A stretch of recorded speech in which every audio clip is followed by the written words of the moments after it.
Hi, good evening, everyone. Hello. Welcome. Parsha in my live class, Parsha's Vayishlach. Anybody that would like to sponsor this shir, it's available for yours to grab. Used to be that I used to look for sponsors. I had a whole list of people that I called. Now I decided that whoever wants to sponsor has to come running after us. That's the story. Because it's a big merit. So if you want the merit, you can't be chased with a merit. You got to come run for the merit. If you want a merit, it's yours, but you got to, it's up to you. That's the story. In any case, why is the shirt bothering me now? Okay, I think I'm good. In any case, all right, so this week is exciting Parsha. So there's two things. First of all, we have the Parsha, and we're going to connect it this week to the awesome time that we're in, which is the month of Kislev, and we are between two big holidays on the Chabad calendar, on the Hasidic calendar. One was yesterday, the Yud Kislev, which was the day of the liberation of the second Chabad Rebbe, and then the 19th of Kislev is coming up on next week Tuesday, Monday night, which we are celebrating the liberation of the first Chabad Rebbe, known as the Alter Rebbe Shneur Zalman of Liadi, from his incarceration for his he was accused of trying to create some new religion or various different accusations, and overthrowing the Russian Tsar, the government, threatening, wanting to create his own kingdom, and all these kind of weird stuff. But really, we know the real story was that the forces of darkness were trying to stop his teachings from flowing to the world. And on the 19th of Kislev, the green light was given in heaven. An endorsement was given by God Almighty himself and by the entire heavenly court, in which they certified that these teachings are ready to be released to the world. The gems of the gems, the highest of the high, the deepest of the deep. And that's life. There's no greater holiday than the holiday of being given life, given the deepest life.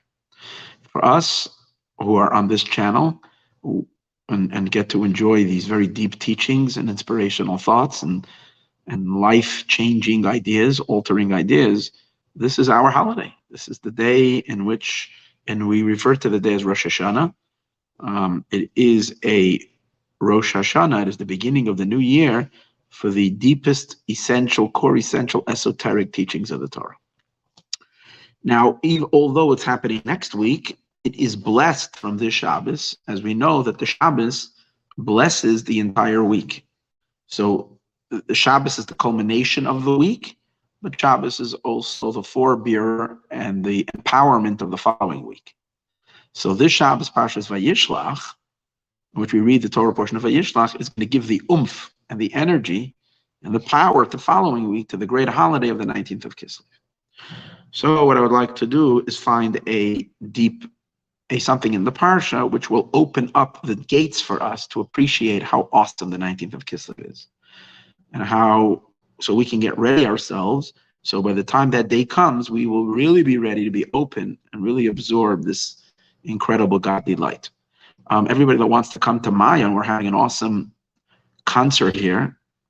It's more than a concert. It's a blending of souls. Everybody can join. It's called the Neshama Fest. You get your tickets. I'll post it on the Mayan website. Maybe it's posted already. I'm not sure. It'll be posted where you can get those tickets. I'll also, you know what I'll do? I'll add it as a link to this YouTube video on the bottom after this is posted, so you can go to, it's not Ticketmaster, it's some kind of ticket, something, I think it's called Ticket Leap or something, and get your ticket to this. It's going to be a packed house and a sold out event. So everybody should, it's going to be a very meaningful evening here. So it's next week, Monday night. So that's going to be next week. We won't have a Monday night class. Be aware of that. Okay. So this has to serve double inspiration for 2 weeks. Next week is beyond inspiration. Okay. So let's open up the Torah portion to this week, and we read a fascinating story. The story is of the great battle. Yaakov, Jacob, which last week we learned how he got the angels. They came to greet him, took him back, escorted him back to Israel. And now he's readying for his confrontation with his brother Esav, who last we heard of him was dead bent on murdering his brother because he had such anger at him for robbing him of which he felt was his blessings of Isaac, of Yitzchak, and for cheating him from the firstborn. That's what he felt. As a result of that, he wanted to kill his brother. Yaakov ran away. For 20 years he was hiding. During that time he built himself a huge family, a huge estate, and now he's coming back. Very successful person, but with enormous fear of what his brother might do to him. So Yaakov sends messengers. The Torah portion opens up with Yaakov sending messengers to his brother. He actually sent him angels, the very angels that he met then. He dispatched his brother. And but the angels come back and tell him that Esav is not impressed and he's not being appeased. He is as angry as he always was, and he's coming with 400 men. That means he's coming with a massive military, and he's out for bloodshed. And Yaakov at that moment was terrified, and he prepares for battle. He prays, and he also puts aside a huge gift as a form of bribery. Now the interesting thing is, the Torah relates after he sends off the gift, and he's moving closer towards Israel. In other words, as Yaakov doesn't run away. He's going. He's free. He knows God told him to go, so he's going back to Israel. So he continues on his journey. So the sages say that he stayed. Not the sages. The verse says that he stayed over one more night in the camp. In the middle of the night, he rose, and in the dark, I don't know why. I guess he was doing it in the cover of night. He moves his family across the river. There's a ford over there called the Yabok Ford, and Yaakov is helping his family cross over, his children, his wives, his servants, his maidservants, his cattle. He's helping everybody cross the river. After everybody's on the other side of the river safely, the verse describes how Yaakov turns back. And so we picture this, it's the middle of the night, it's really dark. He's crossing over, I don't know what kind of light he had, if he had any. He's crossing over this river crossing, and he returns to the other side. And the verse says that Yaakov remains alone. And at that moment, when he's alone, he suddenly encounters a mysterious being. The person the being is in a form of a human being.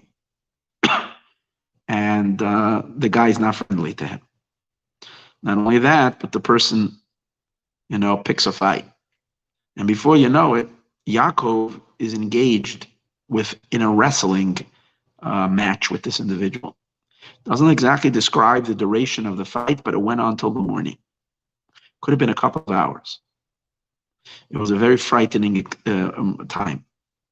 And Yaakov exhibited enormous strength because, lo and behold, this individual was not human.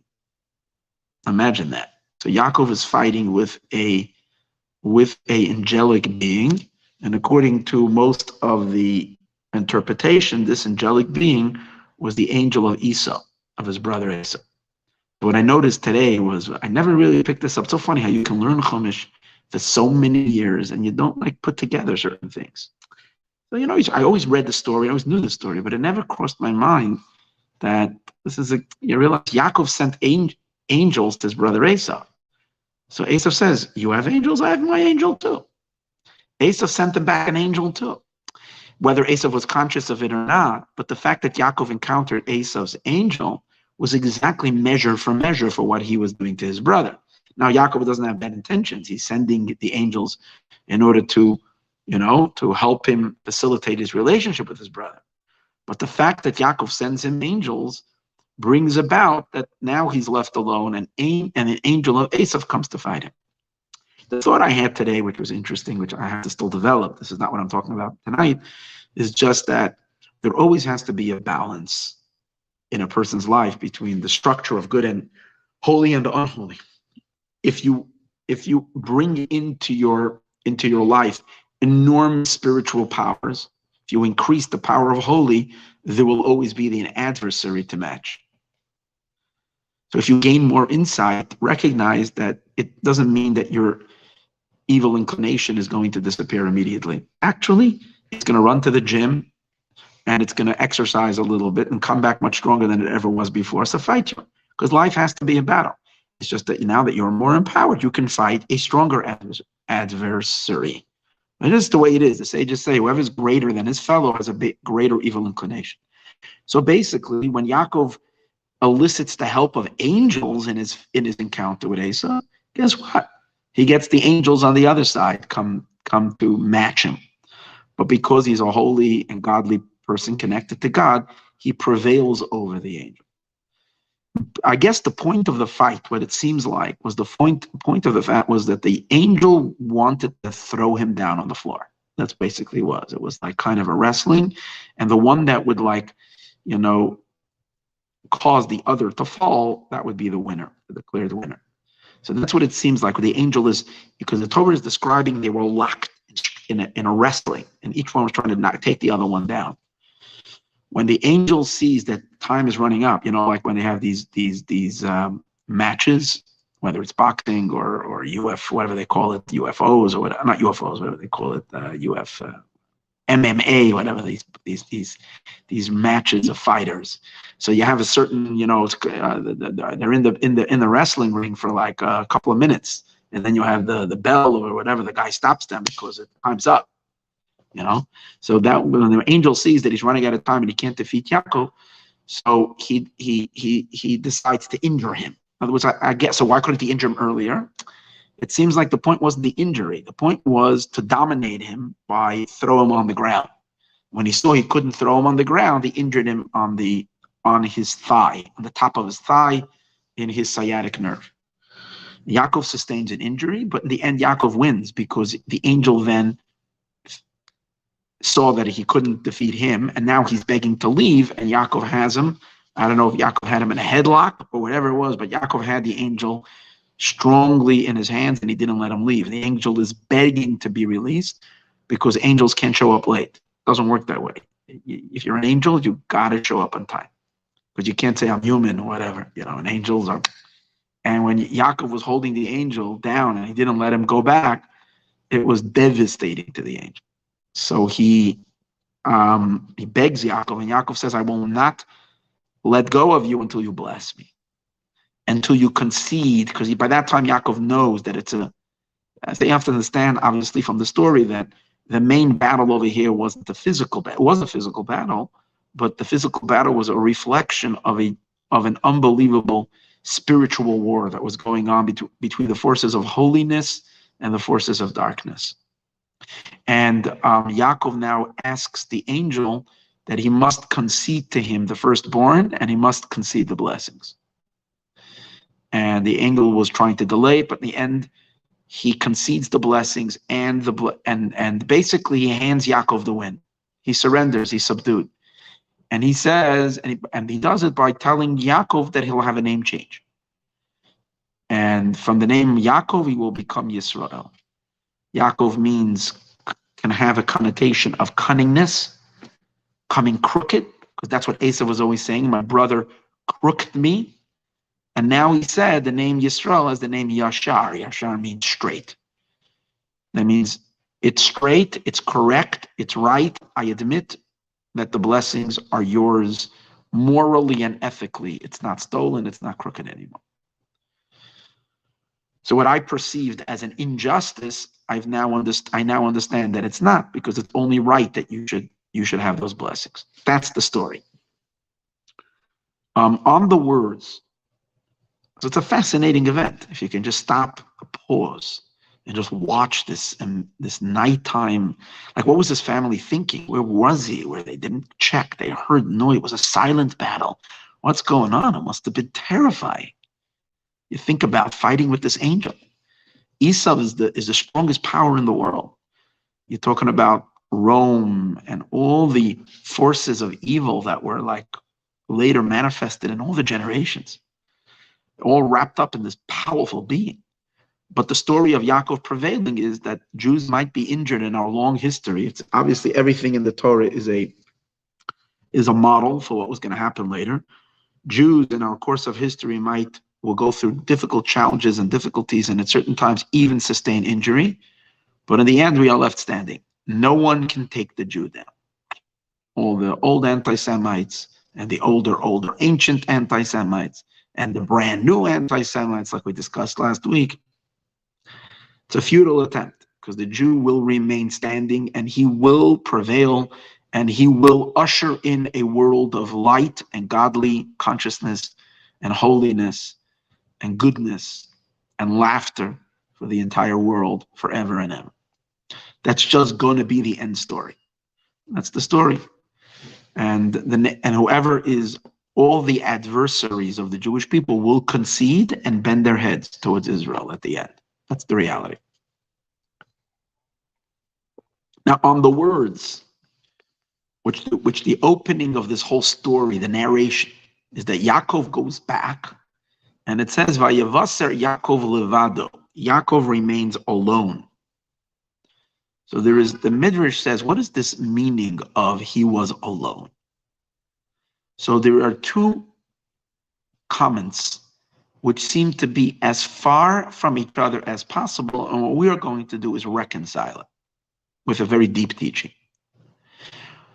According to the Gemara, the tractate, the Talmud of Masechtas Chulin, somewhere in the Daf Tzadiks, here we are. Chulin, yeah. Tzadik Aleph. Rashi also quotes this teaching. Yaakov being alone why wasn't no one with him? Because he only returned because he remembered that he forgot something. What did he forget? He forgot small little jugs. I mean, there was earthenware, a couple of jugs, drinking jugs or whatever, and because it was part of his property. That means you have to understand, he's going over with everybody, with the servants. So probably the moving company, he has a whole team over there ready to move. So they move this stuff over. So you would imagine that the last people would take everything. It was because he forgot something. There was some earthenware, small little, it's like, when you have your whole car packed to go on a family trip, and then you remember one little thing, you forgot your slippers or something. So you go running back in, all the kids are waiting in the car already, and you go running back in to grab the last pair of socks or whatever that has been forgotten in the laundry or whatever, in the dryer. So that was a kind of a thing. Yaakov goes running back to pick up these little jugs. And that's the meaning that Yaakov was alone. And so that was the content of his return being on the other side of the thing. And Rashi also comments, come on, it's a time of danger. It's nighttime. It's you have something to worry about. Now you're going to encounter your brother. You're so busy with come on, you're a wealthy man. So you're going to go move over there. You're going to pass by hundreds of people selling pottery. You'll buy a few little jugs. What's the big deal? That Yaakov now needs to go back and put his life in jeopardy. Like we see, it was dangerous to be there alone. So Rashi says, by the righteous, their money is very stingy. They're very, very giving. And they're very, very, very benevolent. He's the grandson of Abraham, the kindest person. And he definitely had that immense compassion and givingness to him. However, it doesn't mean just because you give, doesn't mean your money means nothing. It actually is very valuable, precisely because every bit of that earnings was earned in a kosher, godly way. So therefore, every little thing that God gives you, even if it's the most minute thing, is a gift from God. So we know in Torah, it's very important not to throw things away that are useful, or if to not to mistreat anything. Everything has value. Everything must be treated with respect. So even the most tiniest little things was very valuable by Yaakov, and that's why he went back. Now, the Mefarshim, the commentators say, it's actually also hidden, it's contained in the word levado. Levado means alone. Yaakov remained alone. But it has another meaning, they say. We exchange the letter beis in the word levado. The second letter is a vase. We exchange the letter vase and we fill it in with the letter chaf. So if you take the vase out and you insert a chaf, which chaf can be chaf or kaf, the word becomes likado. Vayavaser Yaakov remained lekado, because of his jug. Kad is a jug. Like we learned in the class we were learning Thursday night, that Rivka goes down with a little jug and she fills it up with the 24 books of the Torah, right? 24 Kad. That was an amazing talk we had. So that's the meaning of levado. So he's going back for these little jugs. So says the Dazakon. He came in Balei Tosfos, was one of the commentators. Rabbeinu Bechaya brings the same idea. Okay. Then there is, so that's one meaning in Yaakov's being alone. Then there is another meaning in the word levado. The Midrash Rabbah says that when the Midrash perks up, when you find the word levado, where else do we find the word levado? Levado means alone. So the Midrash says, I have a verse in Isaiah, in Yeshaya. And in Yeshaya it says in Isaiah chapter 2, I don't remember which verse. It says over there, it talks about the prophecies regarding the future and the end time. Or rather, I don't like calling it the end time, the beginning time. Time when things are really going to start being the way they should be. So it says over there, it says that God will humble every arrogant being, and all arrogance in the human race will be subdued and come crashing down. V'nizgav Hashem levado bayomahu. And on that awesome day, God alone will be exalted. That means there won't be any praise for anybody else, because everybody will be so humbled by the infinite power and presence of the divine that all the praise will go and all the exaltation will go to God alone. So we're talking about the revelation of God that the world has not yet seen, a revelation that will cancel everything else. In other words, a revelation of the pure infinite light of God, so powerful and so strong that it will silence and it will humble all, or flatten, so to speak, every haughty heart and every self-absorbed being to become utterly nullified and overwhelmed by the exclusivity of Hashem's greatness. And that's almost like God will remain alone. Again, doesn't mean the world won't be here, but we will be so awed, we will, in other words, simple words, God will knock all of our socks off. We will be stunned by God's greatness when Mashiach comes. So one of the ways of Torah is to compare two words. So we find the same word is used in our verse, Yaakov still alone, and then V'nizgav Hashem levado, God is alone, Bayomahu, on that day. So we take the same word, levado. What does that mean? Then when Yaakov is standing alone on that night, must be he was somehow tapping the infinite light of the future, in which God is alone and Jacob is alone, Yaakov is alone. So now if you take these two meanings in the word levado, which can either mean the omnipresent, God alone, who is everywhere and alone, sole being, or it can mean a little jug. That's a little strange, no? The same word, two interpretations. One interpretation means, he went back for small little jugs. In other words, the word levado is implying insignificant, tiny little things. With even within one's physical possessions, it's not fancy schmancy jewelry. It's not expensive china. He's going back for paper plates, for plastic plates, a couple of plastic cups. And in today's days, that's what it would be, plastic cups. And it's like the most disposable thing, a plastic cup. And on the other meaning, levado alone is referring to the revelation of the infinite as he will be revealed when Mashiach comes, in which we will all see his absolute oneness. He is, and there's none but him, and all praise will go to him.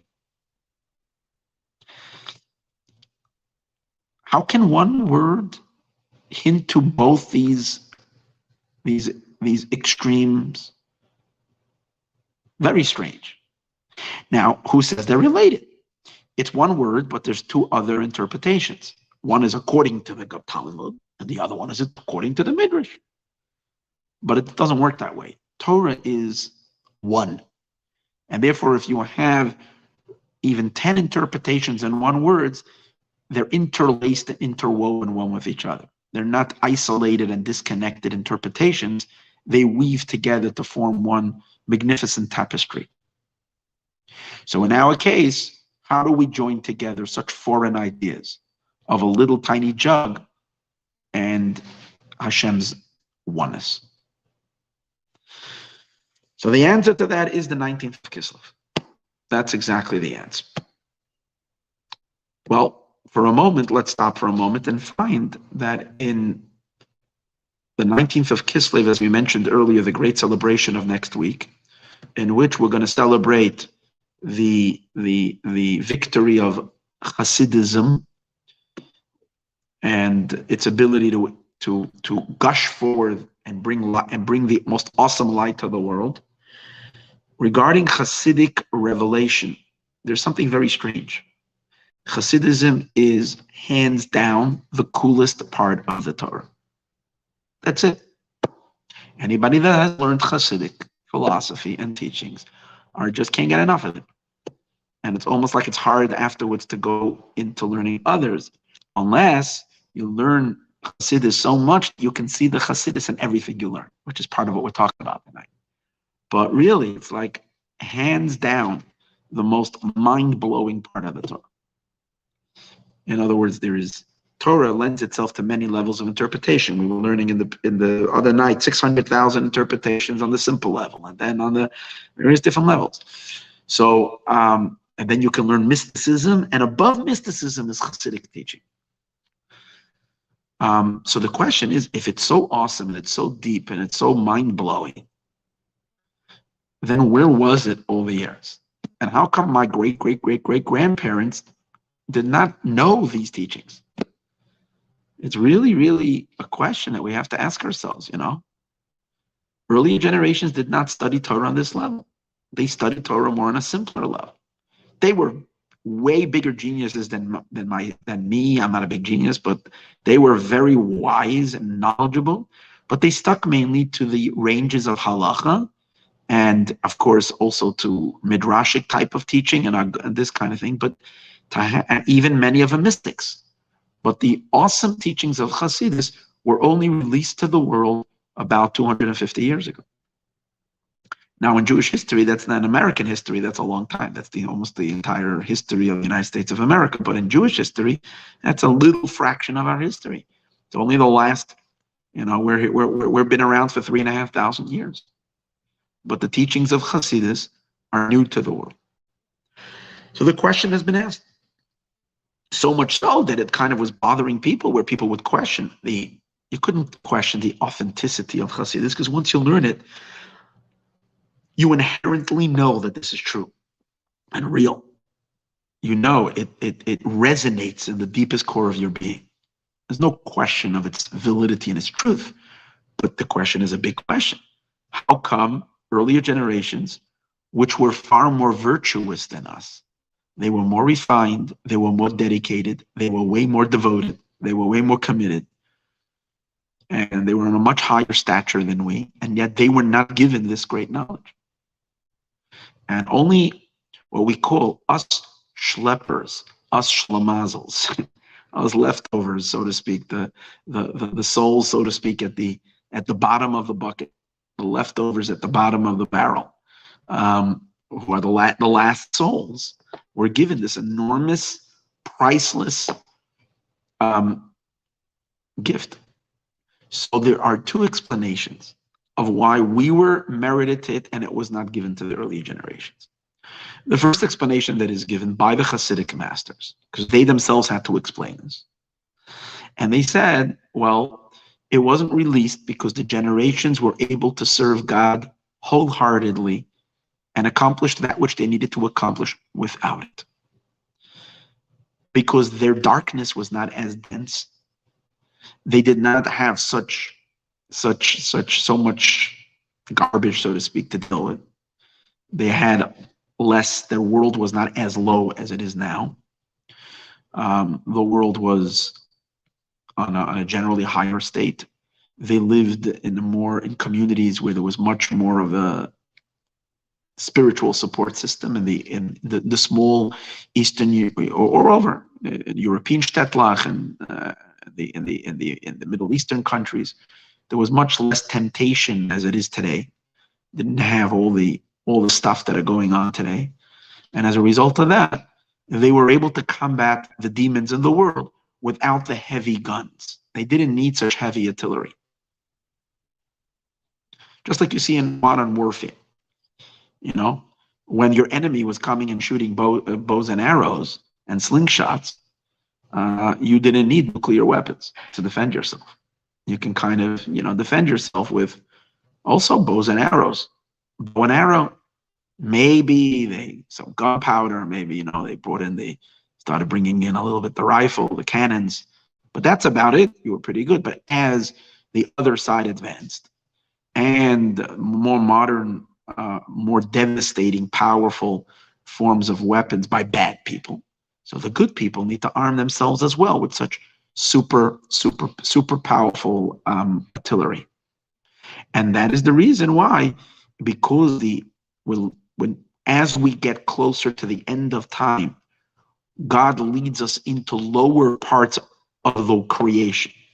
In other words, we begin to fix the world from the upper parts of the creation. Then we get, throughout the generations, we are led to lower places until the last generation is dealing with a very tough world. And over here is where we need to make the tikkun. We need to break through with godliness. So we need really heavy duty equipment. And for that same, we need powerful lights that all the generations didn't have. For that reason, we were given what no other generation merited, or the last few generations merited what the earlier did. That's one explanation that is given. Then there is another explanation, saying as follows. As we draw closer to the end time, to the days of Mashiach, we begin to experience messianic light. The lights that are coming from the future is beginning to shine upon us. So the teachings of Hasidus are a little foretaste and a little trickle of the enormous enlightenment that God will shower the world in the time of Mashiach. So the earlier generations didn't merit it because they were still farther away from the revelations of the future.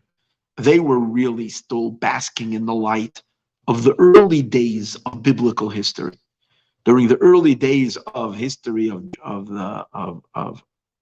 was enlightenment. God parted the sea. God came down on the mountain. He gave us the Torah. So this was the revelations that were in the early days of history. And even when it got dark, the Jews were still holding on to the light of the past. But as we are getting, it's like when you go in a tunnel.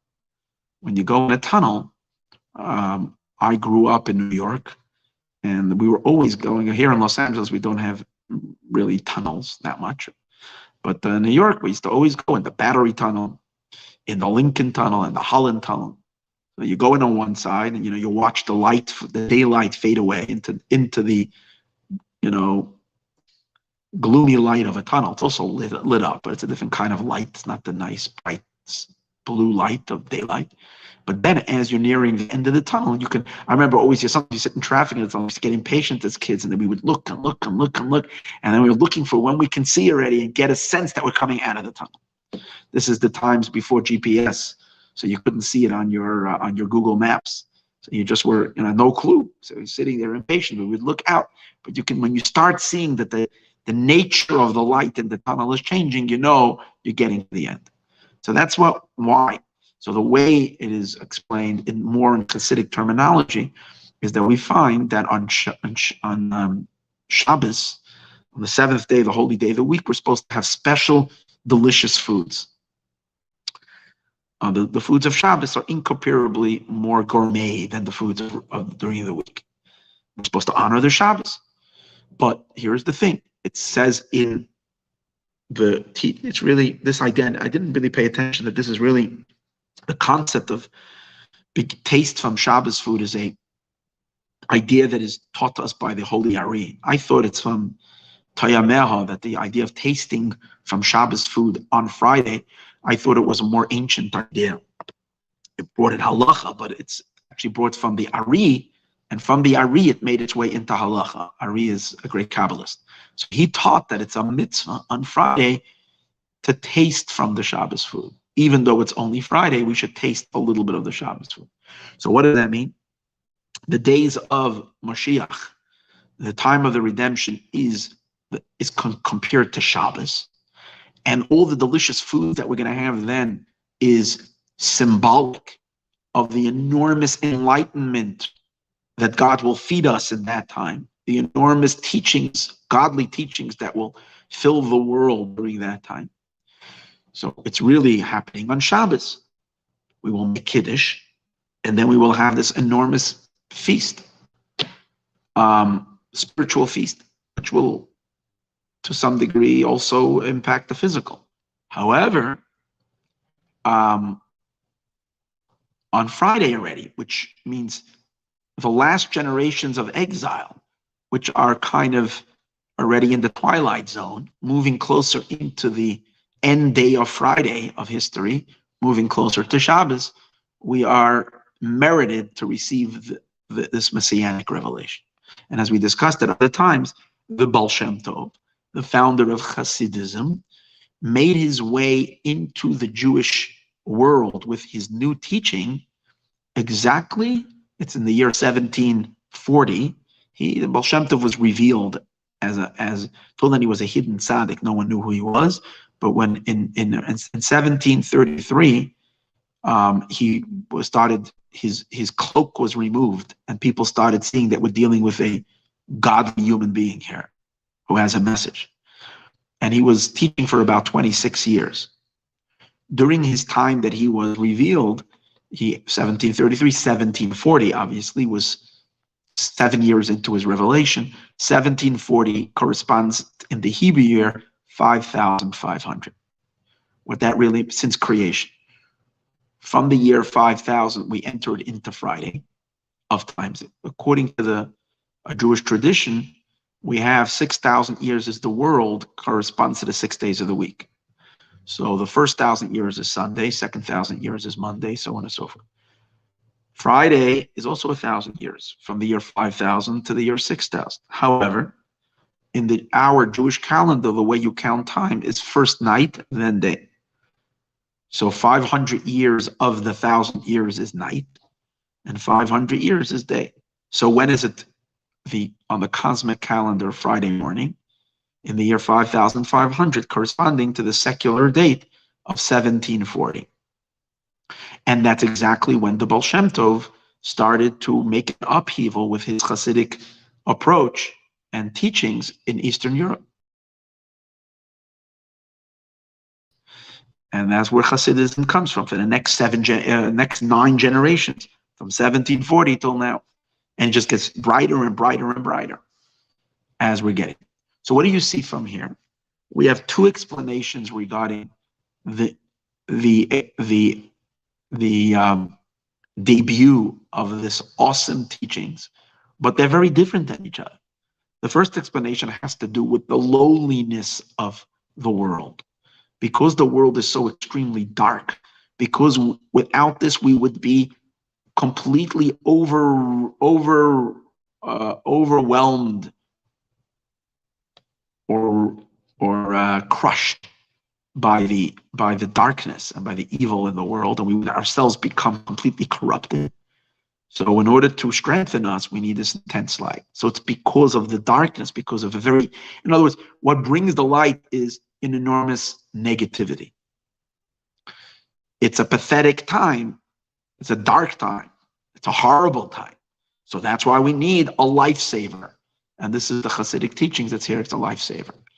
On the other hand, we are also taught the opposite. Same, that really it's because we're moving into the brightest of times. And the reason that the Hasidic teaching says because of the awesomeness of the time that it's so close to Mashiach. Similar to as we spoke before, a tiny jug, levado, alone, because of a tiny jug, or alone because the exclusivity of God's infinite light. But which one really is it? And the answer is, obviously, the two are connected. And how are the two connected? The two are connected as follows. We learned many times that God creates a creation. And in the creation God created, there is the low and there is the high. And there is the very, very, very, very, very, very low, and there is the very, very, very, very, very, very high. Creation is not uniform. Multitudes of levels. What is considered high and what is considered low? Low is that which is in its own consciousness and its own awareness distant from God. That's low. And therefore the primary lowness in general is the physical, because physicality is unaware of a force creating it.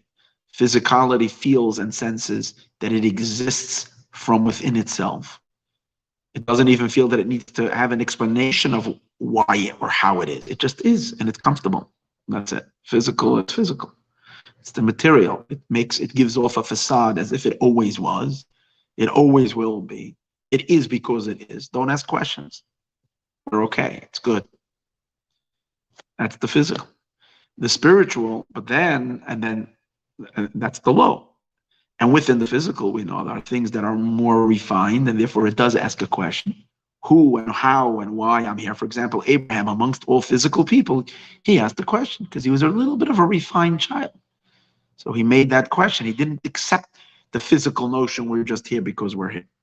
He asked who, what, where, till he went and he discovered God. Now, and in the world itself, places in the world, people that are more prone towards spiritual searching and yearning, and those that are very content in just being, living for themselves, for their own egos, for their entire life, and are not bothered by it at all. That's called extremely materialistic, hedonistic, self, comfortable in one's own existence, one's limited, finite, tiny sliver of beingness, and thinking that that's all that there is, to serve and to worship. That's the physical. It's low. And then there is the high. What's the most high? The most high is the infinite light of God. That's the most high.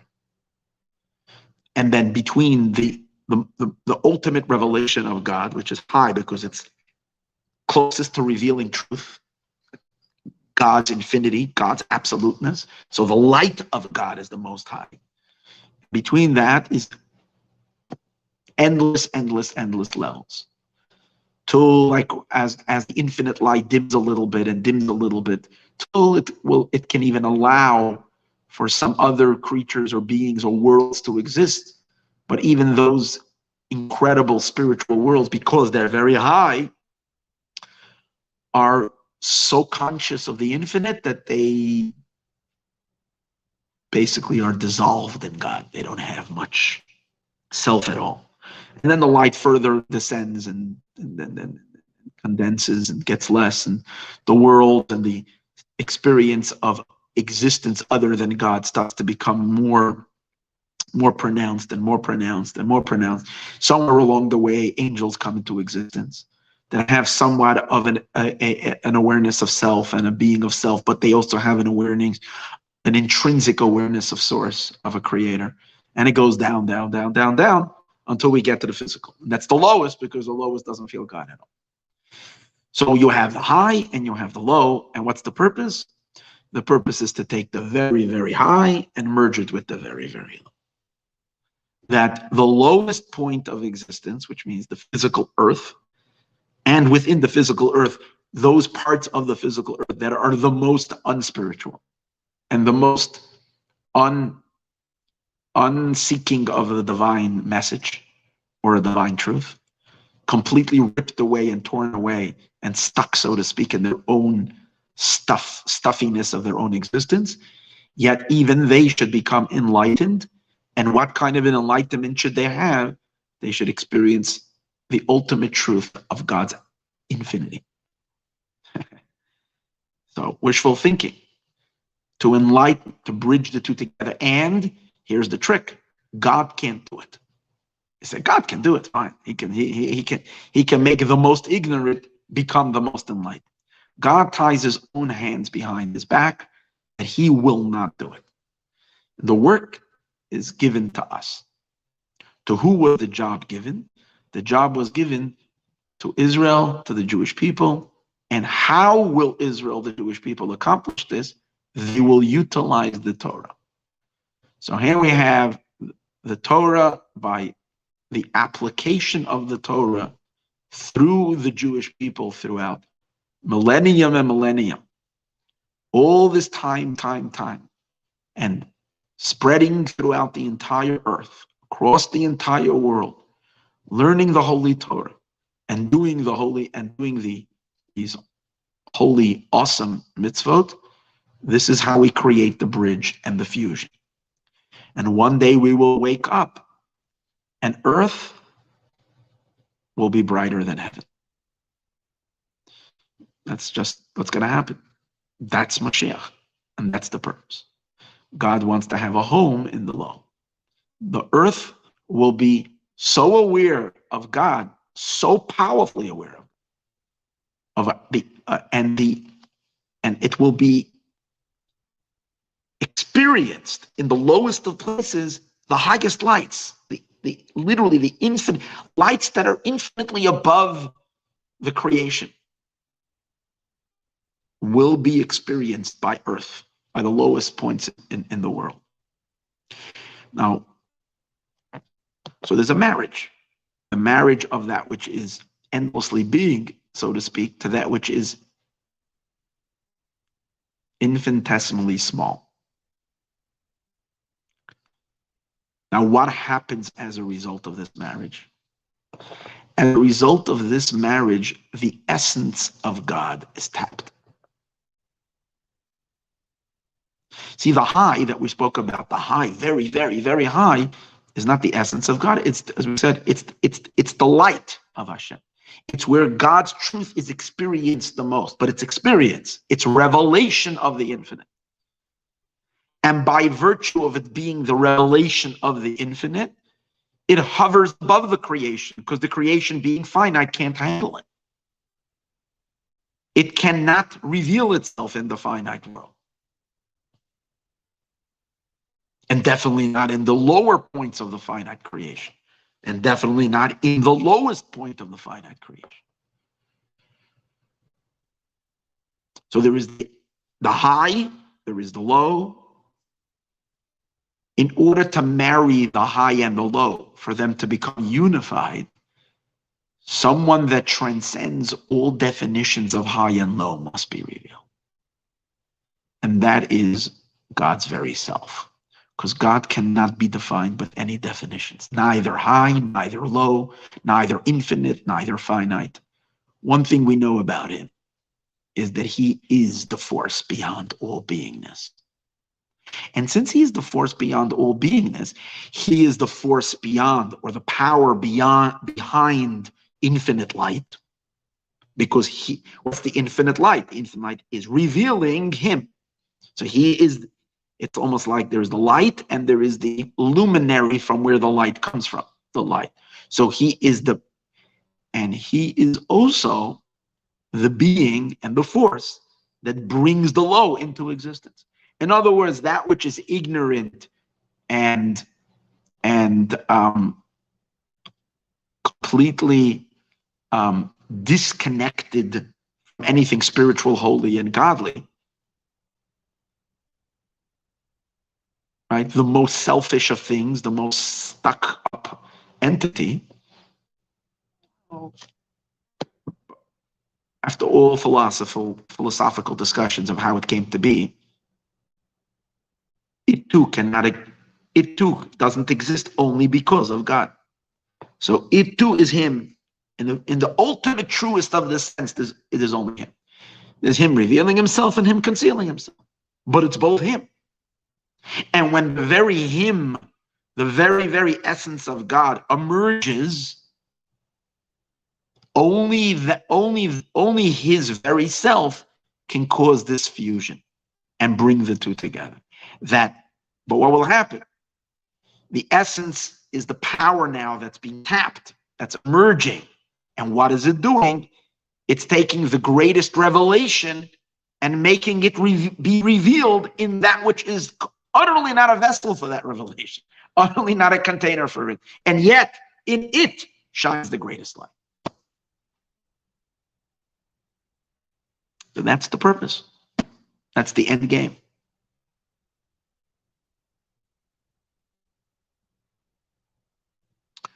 So now we'll understand if this is the way it works.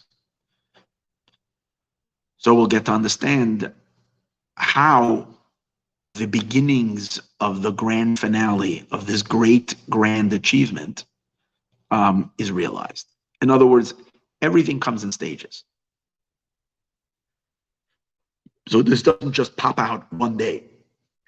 Mashiach isn't just one day out of nowhere, bang, it's here.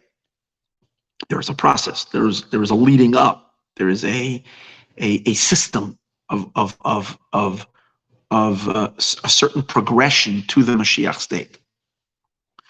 And as we approach the last final stages of the progression to Mashiach's world, we need to be engaged and do things that reflect this marriage and this fusion. Which means during the major course of our history, we're learning Torah, doing mitzvahs, but it isn't necessarily visible within our observance of Torah and mitzvahs, the ultimate purpose. This fusion is not necessarily sensed and felt in our observance. But as we get closer to the finish line, we begin to, first of all, to recognize what the game was, what this whole experience was all about. And not only that, but we get to engage and practice doing exactly that in our own lives and in our own experiencing, unifying the super high with the super low. So for instance, the first, we said before, the power that brings and achieves this fusion of the infinite light with a very dark earth. The power that does that is that the Jewish people need to do it. But how do we do it? We do it through the Torah. So even though we've been studying Torah for millennia, nevertheless, in the last short period of our Torah observance, we suddenly get to experience the phenomenon of joining the highest point of the Torah with the lowest point of the Torah. What do we mean by that? We mean as follows. When God gave the Torah came in generally in two layers, heaven and earth. The earth part of the Torah is called the extraterric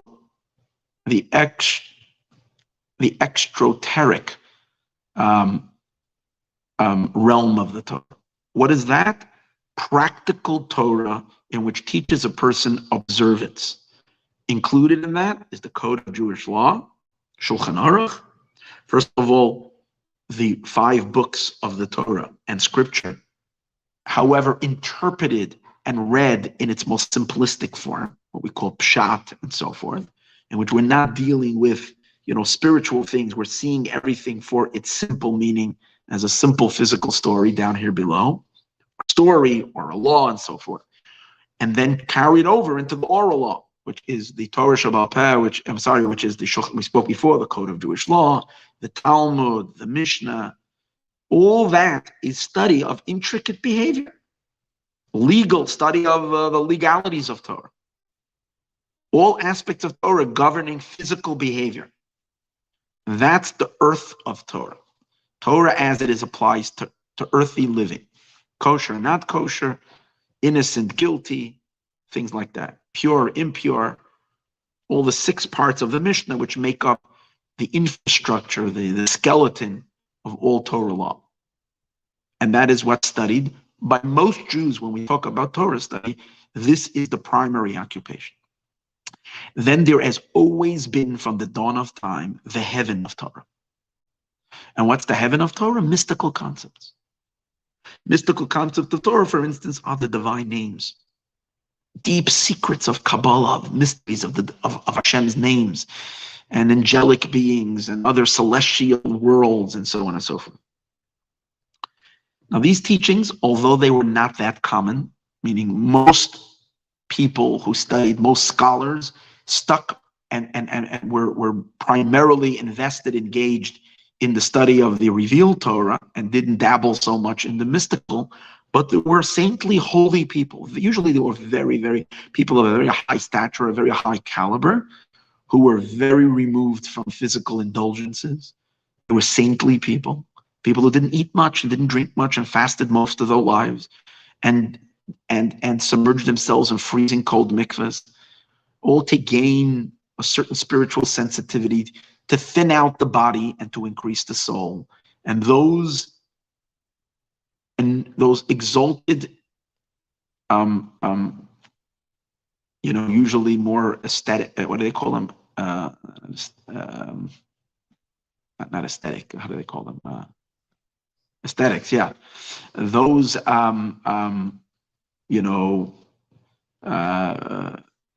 sublime individuals would study the heaven part of the Torah. But there was always a sense that these are two Torahs, heaven and earth. There wasn't really a merger. And there were people who obviously knew both, as we spoke. Whoever knew the hidden secrets of the Torah was also very well versed in the revealed part of the Torah. But it was always remained two separate arenas in which you didn't they didn't cross over. It was like it's almost like you wore a different hat when you studied one and when you studied the other. Until Hasidism came to the world. And Hasidism bridged a bridge. Not only did it bridge a bridge, but actually harmonized the two parts of the Torah in a way that they become so intertwined that if you, when you learn Hasidus and you learn it well, you become a seasoned student of Hasidus, you automatically, whatever you study in the extra part of the Torah, you're immediately thinking, what is its spiritual, abstract, mystical meaning? And the two are interwoven, and that's the style of Hasidism, which Kabbalah doesn't even have. Hasidism has this, and it's the staple of Hasidism. Primarily, amongst Hasidic teachers, this is something that was accomplished enormously by the Chabad masters.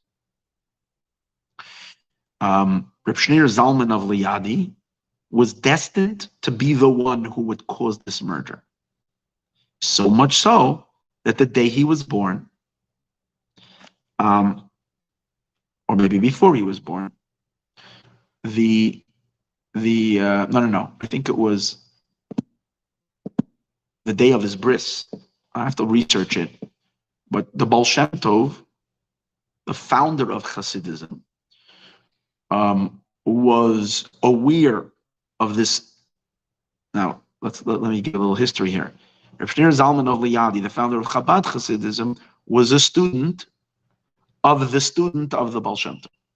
So the Baal Shem Tov passed away in Tov Kuf Chaf, which is in 1760. In 1760, the Alter Rebbe, Reb Shneur Zalman of Liadi, at that time was 15 years old when the Baal Shem Tov passed away, because the Alter Rebbe was born in 1745. And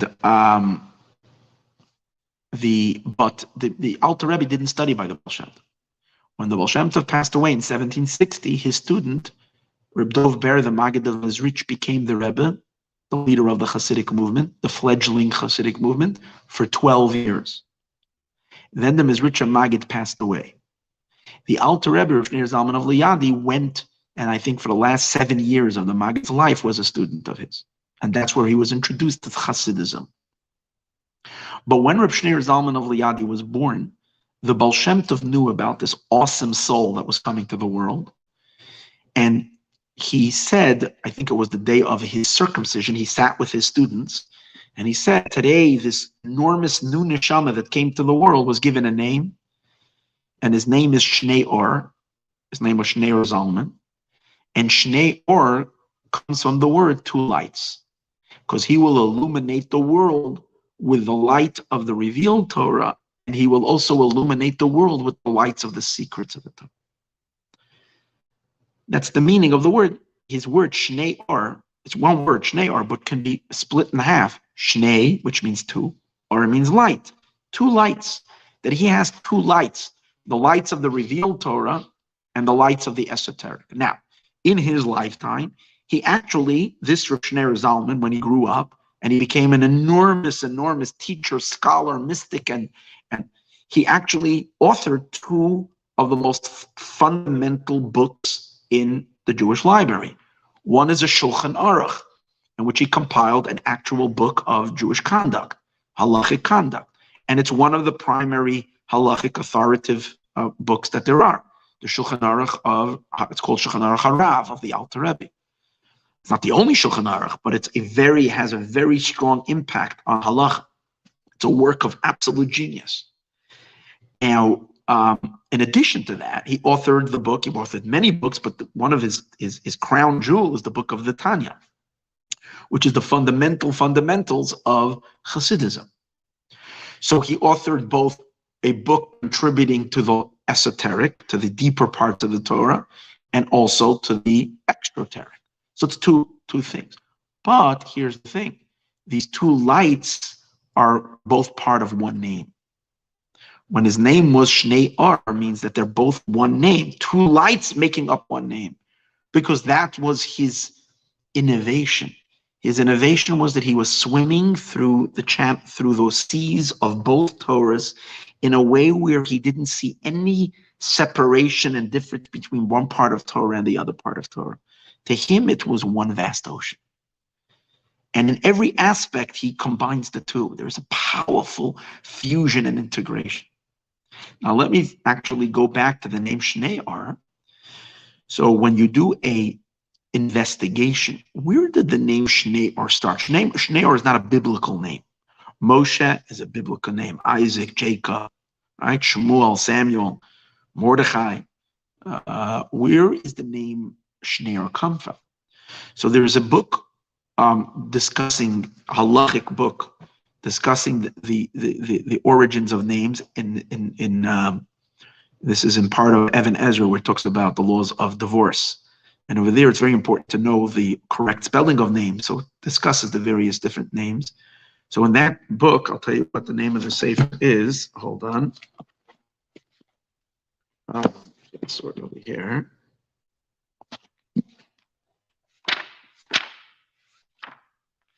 Where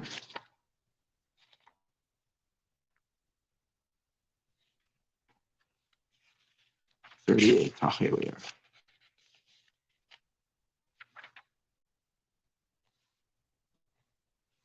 Give me a second.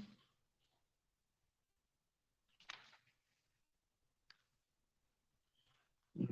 Give me a second. I'll give you the book.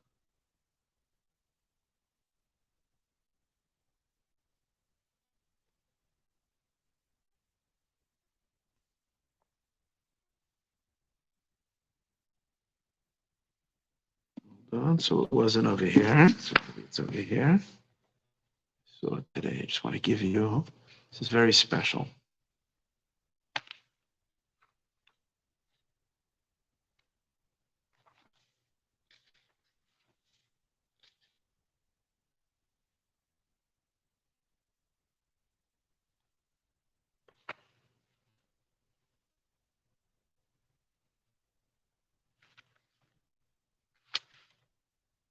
Oh, here we are. Yam Shel Shlomo in the Sefer Yam Shel Shlomo in Gittin, Perek Daled, and the Chida also brings this. Where did the name Shnei Or come from? The name Shnei Or came, but it's an early name, meaning early, not biblical. But, there are many names amongst the Jewish people that are names in Yiddish names. Shnei Or is not a Yiddish name, but it's not biblical, but yet early on. And what happened? There was a child born, and he had two grandparents. You name after, sometimes we give after name. One grandparent, his name was Meir. The other grandfather's name was Uri. There was an Uri, and there was a name Meir. So maybe there was a dispute between the husband and the wife. Each one wanted a name after their grandfather. So one wanted to name the name baby Meir, and the other one wanted to name the name Uri. So the rabbi resolved it, and he said, listen, Meir means light, luminous, and Uri means my light. I have a good thing. Name him Shnei Or, 2 lights. So you'll get the 2 lights, the light of Meir and the light of Uri. And that was the seed and the origination of this name. And then obviously it became a common name, the name Shnei. You see, its original name means a fusion of 2 lights. And this is what the Baal Shem Tov said. He will illuminate the world, but he will fuse the 2 lights together. Now, by doing that, he really had a cosmic impact. Because by the very, very rules and regulations of the Torah itself, every system comes with certain rules that govern the system. Torah is a discipline. It's a science. It's a divine science. It has an external part and it has an internal part. It's a whole globe. It has an earth and it has a heaven. And heaven is above and earth is below. And based on the system of this discipline, of this construct, the ceiling is the ceiling and the floor is the floor. And you can't bring the ceiling, you can't bring the roof down on the floor because it's 2 separate things. The brightness and the refinement and the abstractness of the heaven, of the esoteric, cannot show itself, doesn't have a vessel in the extrateric that deals with with earth, matters of earth. Because of the finitude of earth, it's not a vessel for the brightness of these incredible abstract, otherworldly ideas. And that's the reason why, for all generations, these 2 realms remained separated. So how did Reb Shneur Zalman of Liadi break that barrier? How did he disregard the very rules of the Torah itself? How did he do that? And the answer is given. He went deeper into the Torah. He unplugged the essence of the Torah. See, told Reb Shneur Zalman of Liadi, we were studying the emanation of the Torah. The Torah was revealing herself. Torah was revealing herself as a light. 2 types of light: an esoteric light, which is a more revealing light, and a more constricted form of light, a condensed light. 2 different forms of light, complete different forms. Reb Shneur Zalman of Liadi said, let's get past the light. Light is great. I want to touch the essence. Now, why was he able to do it? Not because he's so great, he was so great, but because it was time. God sent his soul down into this world through him to reveal the essence. The essence of the Torah is the essence of its esoteric revelations and of its most basic instructions for physical living. It's one Torah. It's all God's essential wisdom, expressing itself this way or that way. As long as we remain in the realm of light and emanation, then the 2 are utterly distinct and separated. But if you plug the essence and you reveal the essence, then that is what unifies both and can integrate and weave together both as absolutely one entity. That was the first contribution. And again, this paves the way for the ultimate purpose of creation, to achieve the very same thing in the world, as we're going to see in a moment. Now, again, this you see further and further, the successors of Reb Shneur Zalman of Liadi, the next 6 generations of Chabad teachers, especially the Lubavitcher Rebbe, has volumes and volumes of volumes, including of this teaching is the teaching I'm teaching you currently tonight. It's one of the Rebbe's teachings. If you read his teachings, you will always see that he's always beginning to explain a intricate or a matter of Torah on the simplest of levels. He asks questions where he said, where it doesn't feel like it's going to be esoteric and it's going to be like abstract. It's dealing with technical parts of Torah.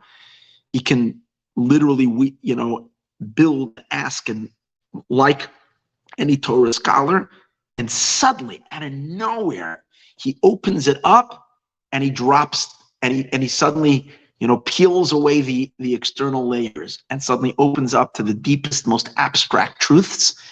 And he shows you how these most abstract, highest, incredible ideas are reflected in this intricate Talmudic, discussion between these two rabbis, which seems to be so minute and so about a halachic question whether this is kosher or not. The vast, infinite, abstract ideas that are behind it. And this is classic of the Rebbe. You get it to see it in all of his teachings. It's like he like zips through all aspects of Torah to the highest, from the deepest inner point to most external surface, and it's all one. He has it as a continuation of his great grandfather, Shnei Or, who in his brilliance and in his godly mission that God gave him, opened up a new way of learning Torah. And that is the uniqueness of Hasidism. Now, just like it is accomplished in the Torah, the ones who implement the Torah in the world are the Jewish people. So in the latter years of Jewish history, we find the same element happening within the Jewish soul and the Jewish experience. Both collectively, as the Jewish people as a whole, the highest and the low meet, as we're going to see that Hasidism connected the highest, loftiest Jew with the most simplest of people, which was not something that you saw amongst the Jewish people throughout history. There was a great hierarchy, there was a whole system, and there were the great Jewish elites. I don't mean elites in a negative way, but just huge scholars and rabbis, but they had very, very little to do. They had a lot of connections with the people on the higher spheres, students and people that were very knowledgeable and great, Jewish leaders. They were connecting to these great rabbis, but the people at the bottom of this of this paradigm didn't have much interaction and much connection with these great rabbis. Hasidism changed it all, as we're soon going to see. There was an intermingling between the highest, greatest, most saintly of Jews, and they came down to the level of the simple people. But before we go there, we'll stop for a moment and we'll show first how within each Jew on its own, Hasidism has a magical formula. It accomplishes something so magnificent and so crazy. And that is as follows. Within ourselves, we have in our soul, in our holy side, in our soul, we have the more esoteric part of our soul, the heavenly part in our soul, and then we have the more grounded human side of the soul. Our soul, which is a piece of God from above, comes down to function as a human being, and therefore with regular human powers. Part of the human powers is what make up primarily our human powers are our human intelligence and our emotions, and then thought, speech, and action, which all expressed through a physical body. But that's basically our persona. But our intelligence and our emotions are we understand, are finite and limited. So what is our heaven? What is our infinite light of our soul? Our soul is a piece of God, so it's a piece of infinity. What's that infinity in our soul? The infinity of our soul is our faith. Faith, super rational, super logical faith, which is a connection to God that is incomprehensible. Faith is not what we understand. It's not what we can grasp. We just have like this sixth sense. But what it really means, it's our soul as it transcends the faculties of the body. And it has an intrinsic either it sees God on one level, and it senses God, it sees God, and even deeper than that, it's one with God. And therefore, it just is attached with an infinite bound. And it basically can drive us to do insane things for our connection to God, even to the point of giving up one's life, which has been a staple of the Jewish people throughout history. We're only here today because of the heroes of the past that have given it all up not to lose their connection, even though so much pressure was put upon the communities of the Jewish people to convert to Christianity, to Islam. This has been blood-soaked history. Countless men, women, children. But as we see in the parsha, Yaakov remained standing after all the injuries, after all the infliction, steadfast. These are not through our human, it wasn't philosophy that made us do that. It wasn't calculation, it wasn't rational thoughts. It was a superhuman strength. It was because these people experienced their soul connection to God that was just infinite. No one can separate them, even at the threat of death. So faith, self-sacrifice, these are all the superpowers of the soul. Now, for many generations, even though for the mostly generations of Jewish history, faith remained relegated in the realm of faith, and intellect remained in the realm of intellect. So Jews were brilliant. They studied a lot of Torah, and they had enormous philosophy, and their philosophy and their minds led them to a keen and sharp understanding of Hashem, of God. However, their whole entire, and then on the other hand, they had tremendous reservoirs of faith, but the two remained separated. Which means if you read the ancient writings of Jewish philosophy, and you read their philosophical discussions, like, I'll give you a perfect example, Maimonides' Guide to the Perplexed. Enormous philosophical discussions. But you can sense that it's human logic. It feels very much like intellect. When you study Hasidism, you see something very interesting. On the one hand, Hasidism is logic. We study it, we learn it, we spend hours here grasping ideas. But at the same time, you can sense that these ideas are really divine ideas. They're infinite ideas. So then you wonder, how can my mind grasp them and chew them? And the answer is, it's a mystery. Hasidism has done the most incredible thing.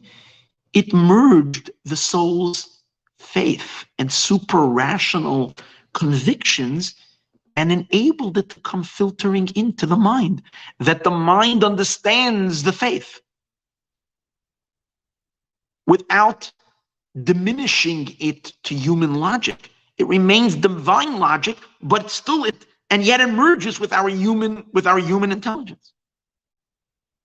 It's really, really impossible to understand what is incomprehensible, to know what is unknowable, but to know it, not just to believe it. That's the gift of Hasidism. How was that accomplished? How was it accomplished that these are two sections of the soul? There is the heavenly part of the soul that is not inside the body, and there is the lower tail end of the soul that is vested in the body. And one is constricted and one is not constricted.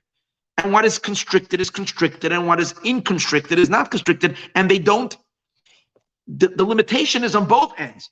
A finite entity can't experience infinity because it's finite. And the infinite cannot shine into the finite without reducing itself because it's infinite. It doesn't have a nest in a finite vessel. So it ignores the finite vessel because it can't fit itself into it. Like a tall person is in a sense limited by being tall because they can't hide so well. So the infinity of the soul is stuck in its infinity and it can't manifest and reveal itself in the finite vessels of a human mind. And so it was throughout the generations. So it's not like we didn't experience both these levels. We operated on our logic and our philosophy, and we also operated when time was needed and our minds would not carry us through. We pushed the button and opened up our infinite faith, and we were fueled by our faith. So it was almost like two experiences in our connection to God. Till the Holy Baal Shem Tov came and he broke that barrier, and primarily where it's felt very strongly again is in the Chabad teachings. Because here as well, what do we find? Again, a fusion. A miraculous fusion. For our audience,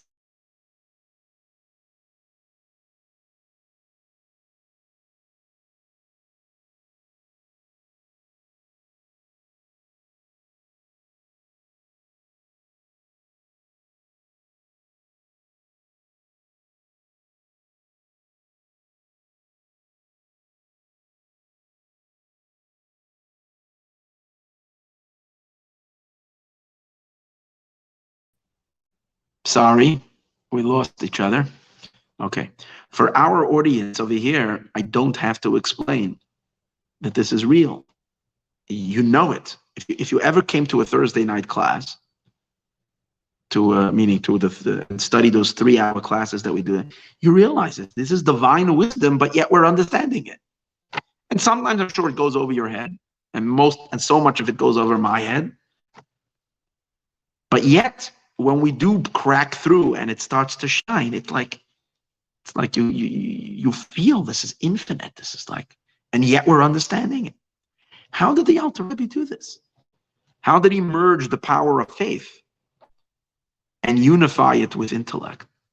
And the answer is the Alter Rebbe, the Reb Shneur Zalman of Liadi, because through Hasidus, what did he do? He unplugged the essence of the soul. The essence of the soul is the essence of both the infinite light of the soul, its faith, and its ability of its transcendental ability of self-sacrifice and infinite drive and so forth. It's also the essence of the soul's logic, understanding, and emotions. Because it's only one soul. These are powers of the soul, but it's one soul. And the soul is the truth of both these dimensions. So as long as the essence of the soul is obscured, and all we have to work with is its emanations, like it was throughout all of Jewish history. So that created this divide. But since we're getting closer to Mashiach, which Mashiach is all about the revelation of the essence of God, and how does the essence of God reveal himself? Through the essence of the Torah revealed in the essence of the Jewish people, which enable us to bridge both the highest teaching parts of the Torah and fuse it with the lowest parts of the Torah, meaning with the more down-to-earth part of the Torah, the most finite elements of the Torah, like we discussed earlier, and also to bridge the highest infinite powers of the soul with the more tangible, earthy, human entities of our soul. Which leads us to what I started saying before, also affected the same effect on the Jewish people as a whole. Because regarding the Jewish people are also considered one soul, a collective soul. And amongst the Jewish people, there were the great rabbis, which are the heaven of the Jewish people. There is the simple people. And if we know the story of Jewish history, the rabbis were a class on their own, and then there was the intermediate people, and then there were the simple folk, the plain people. And of course, there was influence. There was always influence, but it was a distant influence. It wasn't a complete fusion and a oneness. Anybody that knows a little bit of Hasidic history knows that that was the wonder of the Holy Baal Shem Tov. The Baal Shem Tov would walk, he was this incredible mystic and saint who experienced the highest divine revelations of any human being ever. And yet he would walk like a simple person through the marketplaces and engage the most simplest of people who didn't know how to, who were literally illiterate, who didn't know how to read. He would talk with them and he would ask them how they're doing. And he would tell them a little story from the Midrash, and he would inspire, and he would wake up the spark inside their soul. And he felt it was his mission. Personally took an interest and went from city to city, from town to town, inspiring and reaching out and caring about all the simple details of men, women, and children. And it wasn't only him. He inspired an entire generation of leaders who literally saved the Jewish people by doing exactly that. God, in his tremendous mercy, 250 to 300 years ago, opened up the gates of heaven and went to a secret treasure trove and took out the deepest, highest souls ever to be and released them all in one shot at that time to start preparing the world for the resurrection, for the great Messianic age. And these incredible souls followed, who were students of the Baal Shem Tov, did exactly that. They came to towns, they came to villages. And what happened was till that time, there wasn't such a thing that you would go to the rabbi when you had a physical issue. You know, these great Hasidic masters were known as big miracle workers. People came to them and they unloaded their deepest troubles. And if they had problems, they couldn't pay the rent, or they couldn't do this, and they couldn't marry off their daughters, or they needed help with whatever problem. They came with their spiritual maladies as well. They came for seeking advice of how to do tshuva, and if they sinned, how to gain repentance and rectification. But these rebbes were flooded. Thousands of people came to them, and everybody alike. Rabbis, great Torah scholars would stand shoulder to shoulder with simple people. That's the way it was in every Hasidic court, because there was suddenly a fusion.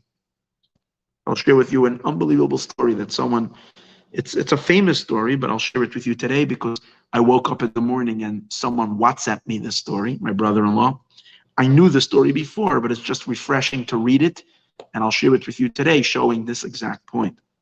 Beautiful story. So there was a name, his name is Rabbi, there's a Jew, lived in Williamsburg, which is, by the way, a very Hasidic community, but a Satmar Hasidic community. The name of this Jew was Rabbi Aaron David Newman. Okay, he grew up in Ukraine. He was born in Ukraine in a place called Vizhnitz. Vizhnitz is close to Ukraine next to Romania. That's where he was born. When he was 6 years old, his family moved to Belgium. He was born in 1934. When he was 6 years old, 1940, his family moved to, no, I'm sorry. Yeah. In 1934, he was born. When he was about maybe 1939, that time, his family moved to Belgium. But as soon after they moved, because it was a flourishing Jewish community then in Belgium, and as soon as they moved, the Nazis, a little while later, the Nazis came in. And because of the Nazis coming in, and they started deporting the Jews and killing the Jews and so on and so forth, the Jews had to flee. Everybody fled, whoever was able to get out. His family managed to get out, and they crossed the border into France. And they had some family members in Marseille, that's how you forget, in Marseille. And so they went, that's where they went. There was a grandmother that was there and an aunt. He says there was a nice Chabad community, Lubavitch community there.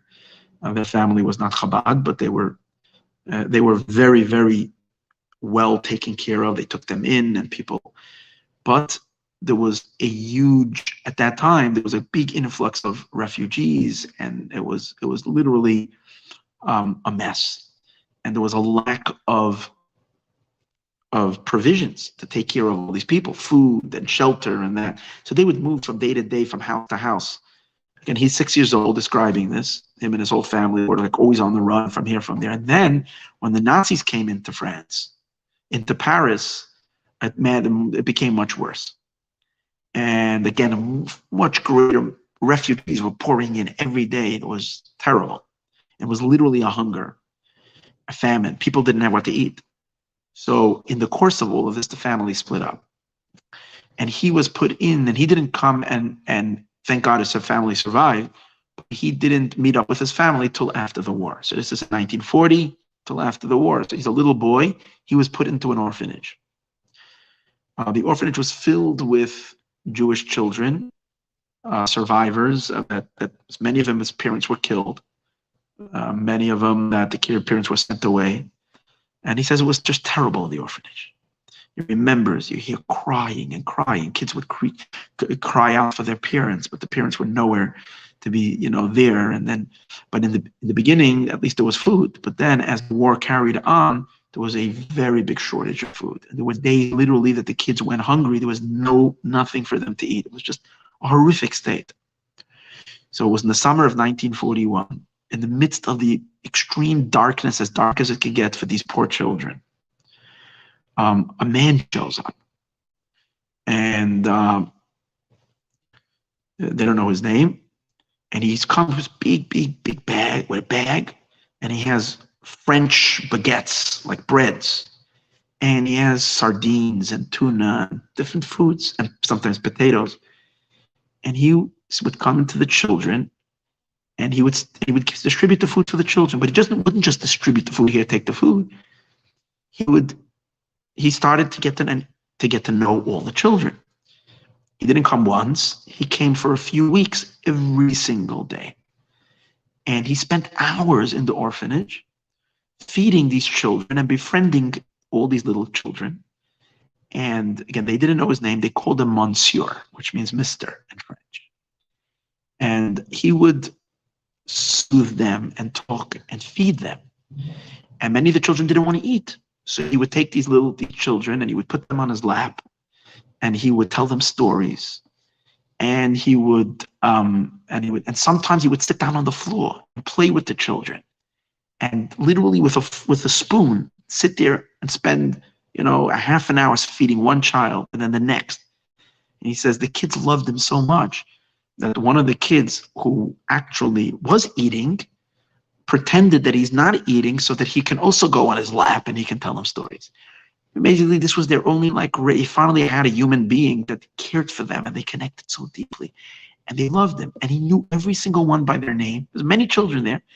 He knew every single one by their name, but they didn't know his name. They only knew him as Monsieur. Anyways, he was there for a few weeks in 1941 in the summer, and then he was gone. He said this person literally saved the lives of so many of these children. He says, me included, because I definitely would have not made it. And that period of time we had him gave us such a boost and gave us such strength. He nurtured so many of us back to life. I'm sure it wasn't a picnic afterwards for these children from 1941 till the war was over. And 1944 it was difficult, and they made through hellish experiences. But at the end, he says, I was reunited with my family. Finally, in 1957, now he's again, at that time he was 7 years old. Now he is 23 years old. He moved to New York, to the Williamsburg section of Brooklyn. His uncle says to him that there is a great rabbi not too far, known as the Lubavitcher Rebbe, and he's an extraordinary human being. Would you like to have an audience with the Rebbe? So this young man said, of course. So we made an appointment. The appointment took quite a long. There was, you had to wait sometimes weeks, maybe a few months. The day the appointment came, he shows up. He's sitting in the waiting room. He's saying Psalms before you go into a righteous individual. It's tzaddik. You're praying. You're hoping that the meeting, you want to prepare yourself spiritually. And he says he's watching men, women from all walks of life going in and out from the Rebbe. He comes in. He's a 23-year-old fellow. Walks into the Rebbe, and the Rebbe looks up and says to him, Duvidel. And he looks, he says, how does he know my name? I was never here before. And he says, Duvidel. And then he realized he couldn't. He says, Monsieur. He almost fainted. The Rebbe had recognized him. And he realized at that moment that this was the Lubavitcher Rebbe himself, was this Monsieur who visited the orphanage. And after his private audience with the Rebbe, he researched a little bit, and he found out that when the Rebbe was running away, escaping Europe, him and his wife, his father-in-law, the previous Rebbe, was doing whatever he can to get him out of Europe. For a while, he was traveling while he was papers. They were taking care of his papers and whatever he needed, the visa and whatever it is, in order for him to get on, because he got onto it later on the boat. He was traveling between Nice and Marseille. And somehow he found out about this orphanage. So during every single day, the Rebbe would go. Now, to him, he was just going crazy, he says, to realize that the greatest of minds, the greatest tzaddik, the greatest rabbi, a scholar of such level, was literally for hours sitting on the floor with these little children, feeding each one of them and talking and telling them stories and lifting their spirits was beyond. But that is the nature of a Hasidic Rebbe. That is the essence of it. The highest of the high and the lowest meets the most simplest, but how? Same idea. Because Hasidism is the essence, brings forth the essence of the Jewish people. And in the essence of the Jewish people, there is no divisions between rabbi and layman, between scholar and simpleton. It's the same soul. It's the same divine spark. It's one God. But before the revelation of Hasidism, this type of connection didn't exist. From here, we move on to the next. Once this high and low are connected once the high and low are connected both in Torah and in the Jewish people, now you have the perfect recipe, because, as we said before, Torah and Israel are the channels through which the purpose of creation is realized. And that is that the divine should be revealed down here in the world. The highest of the high should be revealed in the lowest of the low. So now we're ready for that, because once it has already been revealed in Israel and in the Torah, it can be implemented in the world. So, what is the premise? What is the point of the 19th of Kislev, as we spoke before, the great holiday, when the green light was given, when permission was granted that Hasidism should issue forth and flood the world? The greatest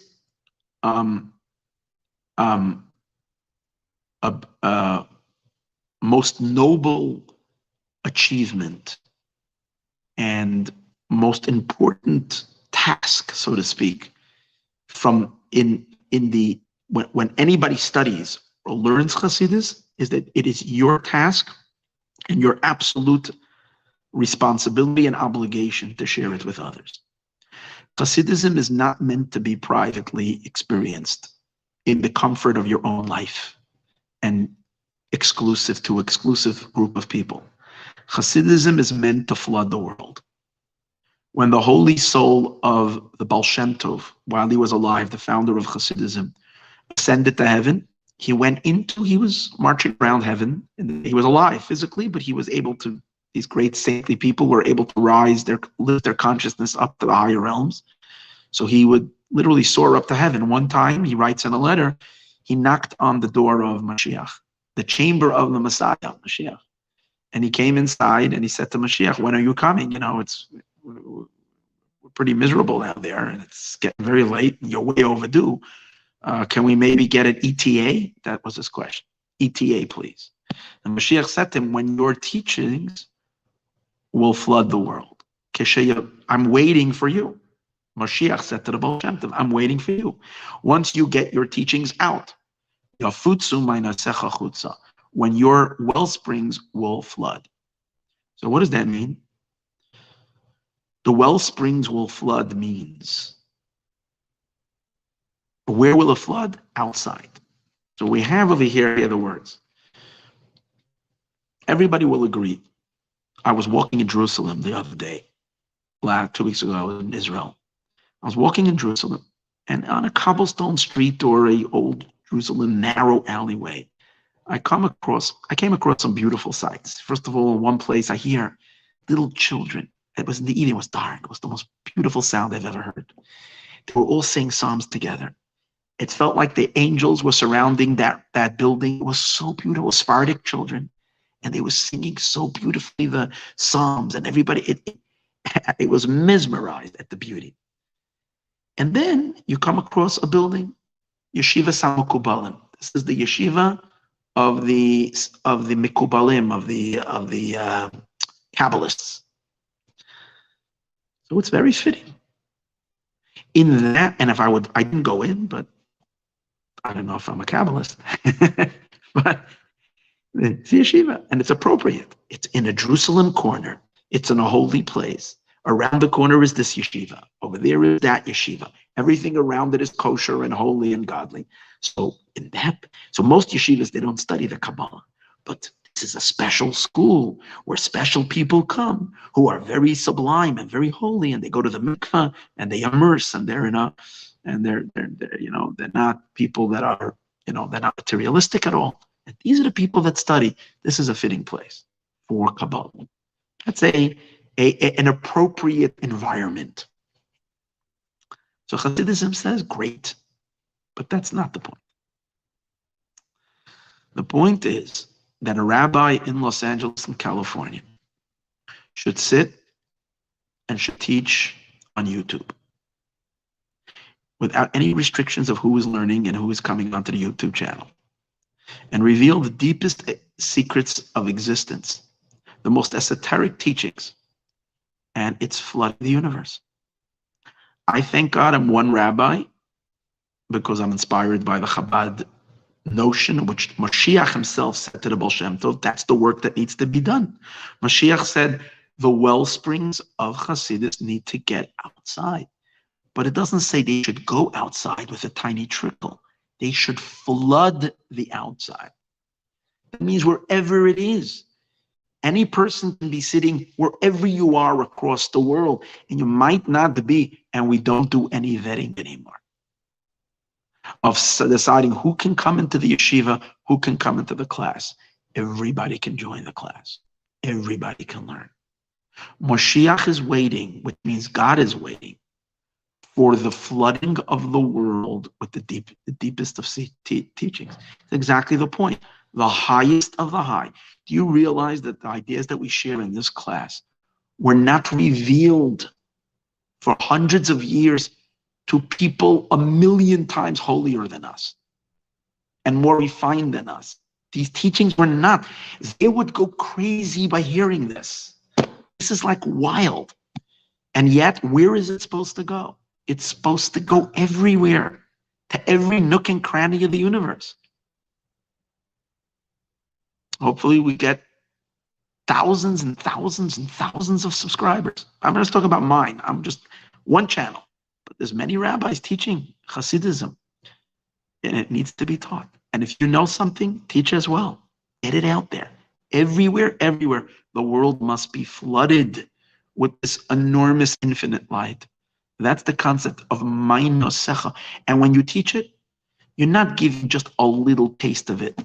Many people say, you know what, okay, I will teach, but I'll give a little crumb because people could only handle a crumb. Baal Shem Tov said no. He didn't say the waters of the spring should reach the outside. He said the spring itself should be flooded outside. Imagine, what does that mean? It means going to the very source of the water. The spring itself. Not, a spring has water, and then there is some water that goes out into the river, and then eventually the waters of the river go out. No. You have to bring the spring everywhere. Bring the source everywhere. So how do you bring the source everywhere? Like, what do we do on Thursday night? I'm not just giving a little tidbits. I'm taking the very big red book that I hold on Thursday night. It's the spring itself, and it can be watched literally in every corner of the earth. Anybody can be watching. and studying. And you speak English, you can learn, and then maybe you can have English translate and have, I don't know, subtitles, and I don't know. I guess YouTube does it. You can study across the entire world. The springs itself have to get everywhere. Same concept.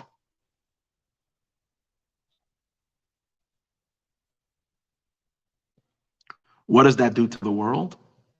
What that does to the world is that it makes that our material physical world should be able to experience the loftiest, mind-blowing revelations. And the two will be merged completely together.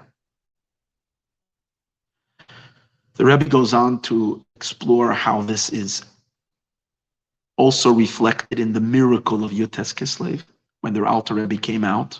But I think it's a little bit of an, even though we said the spring has to come out, but it's a little bit overload for today, because this is not a Thursday class. This is still a Monday class. Monday's class is still a little bit condensed, but there's just a really interesting conclusion to it where he discusses how when the Alter Rebbe writes about the miracle that happened to him on the 19th of Kislev, because he was incarcerated in a Russian prison and they released him, he speaks in terms that the miracle that happened was a mind-blowing miracle, but it happened in a way that the miracle was done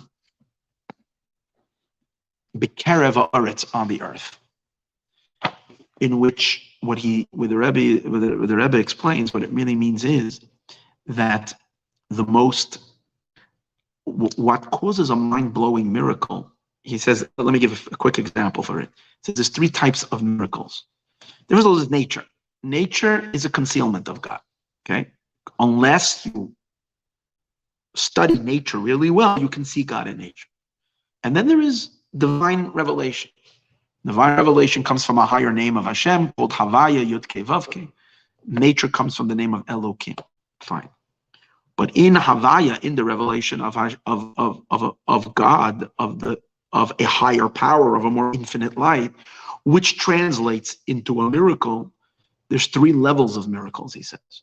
One level of miracle is where the miracle is very camouflaged in the natural order, but yet you can detect that this is miraculous. The perfect example for that is the Purim story.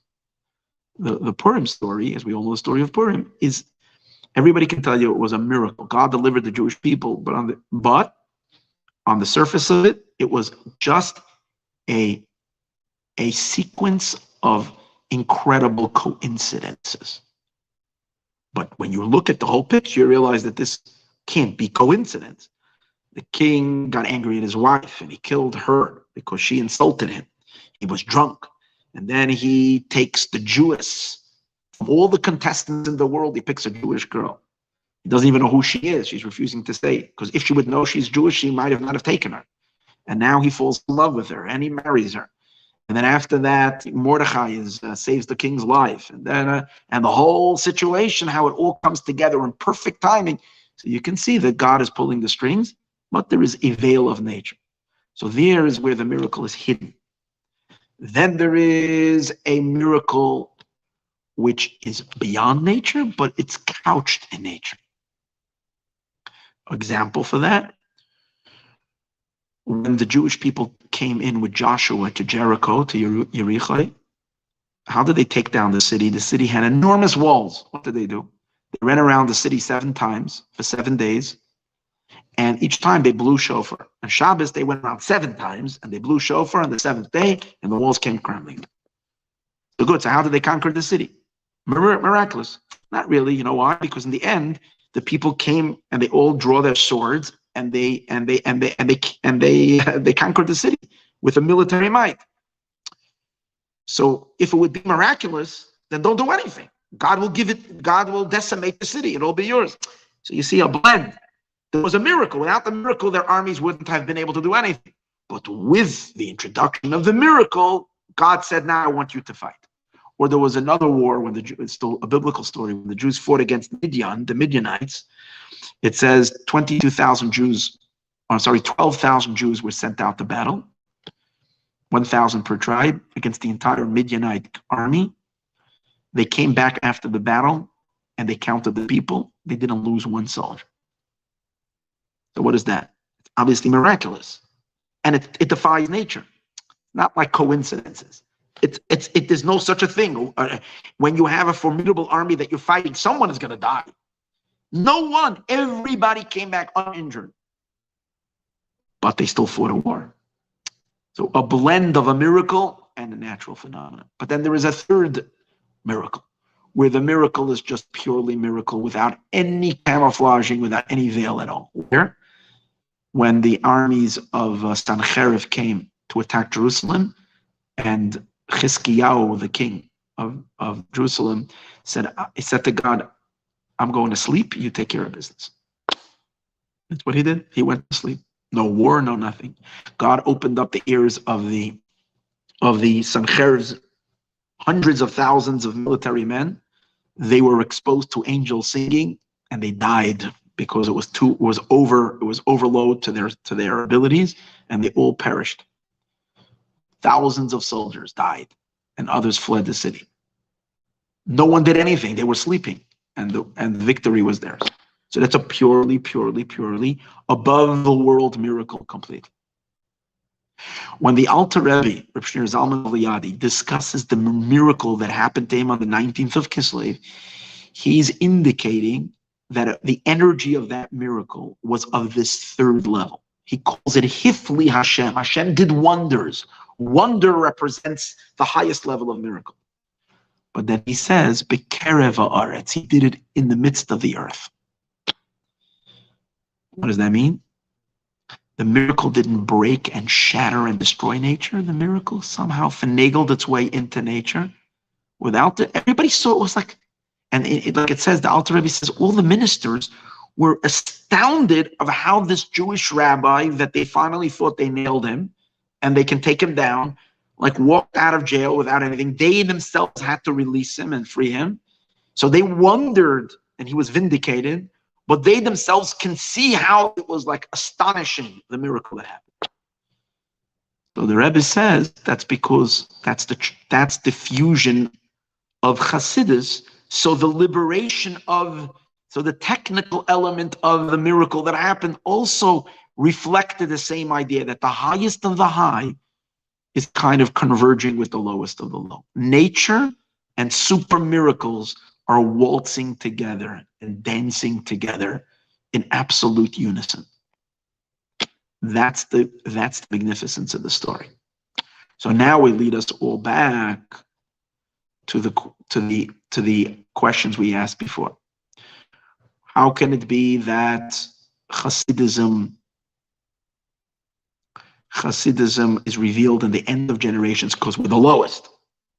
And then we're told because it's the lights, it's the messianic infinite light. Where can you find the messianic infinite light? In the darkest, lowest moments. Because the whole point over here is the fusion of the highest with the lowest. That's the point of Hasidism. So therefore, Hasidic, the Hasidic introduction into the world of the essence of the Torah bridges the two. It comes to the world in a time when the world is super dark, which means super low, in a condition that it is not ready and not a vessel for any of these lights, and yet the lights come pouring in. Because that is the ultimate objective. And it takes us back to Jacob, which is the same story. Yaakov's, on the one hand, going back for tiny little jugs, small little insignificant plastic cups. And in those small, which means small little details, small little things, and in that smallest of things, what's revealed to him? Jacob is alone. He's touching the absolute singular revelation of God's oneness that's going to be revealed in the time of Mashiach.